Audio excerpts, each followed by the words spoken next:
भगवान राम के प्रति माता सीता का समर्पण ऐसा था कि उनसे दूर रहने के बाद भी वो एक पल के लिए अपने प्रभु से अलग नहीं हो पाए।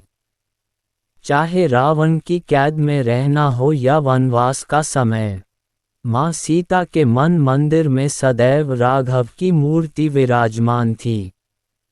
यही वजह है कि लंका में रहने के बावजूद रावण माता जानकी को कभी स्पर्श तक नहीं कर पाया। इसके अलावा एक घास का तिनका भी माता सीता की सुरक्षा कवच बना था, जिसके रहते हुए रावण जनक नंदिनी के आसपास भी नहीं भटक सकता था। तो चलिए आज जानते हैं कि रावण इतना बलशाली और ज्ञानी होने के बावजूद एक घास के तिनके को देख क्यों थर थर कांपता था। एक घास के तिनके से क्यों डरता था रावण। रावण ने जब माता सीता का हरण करके लंका ले गया तब वहां सीता जी अशोक वाटिका में वृक्ष के नीचे प्रभु राम का स्मरण करने लगी। रावण उन्हें धमकाता, लंका सुख का लोभ देता, लेकिन माँ सीता खामोश रहती। यहाँ तक एक बार रावण भगवान राम का वेश धारण कर देवी सीता को छलने की कोशिश करने लगा, लेकिन इसमें भी वह सफल नहीं हुआ। लंका में कैद रहने के बाद भी रावण माँ सीता को कभी स्पर्श तक नहीं कर सकता है। जब भी रावण माँ सीता के पास आता था वह अपने हाथों में घास का तिनका ले लेती थी।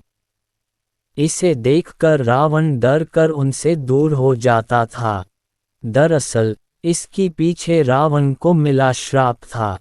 उसे एक पतिव्रता तपस्विनी स्त्री ने श्राप दिया था कि वह किसी भी स्त्री को बिना उसकी मर्जी के छू तक नहीं सकेगा।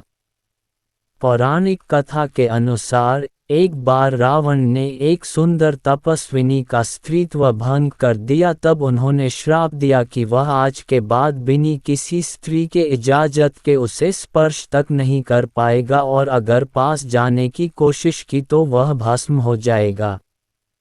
तपस्विनी ने ये भी कहा कि आज के बाद अगर कोई स्त्री रावण के सामने घास का तिनका उठाएगी वह तिनका रावण को उसी समय भस्म कर देगा। यही वजह है कि माता सीता के हाथों में घास का तिनका देखकर भयभीत हो जाता था और उनके समीप नहीं जाता था।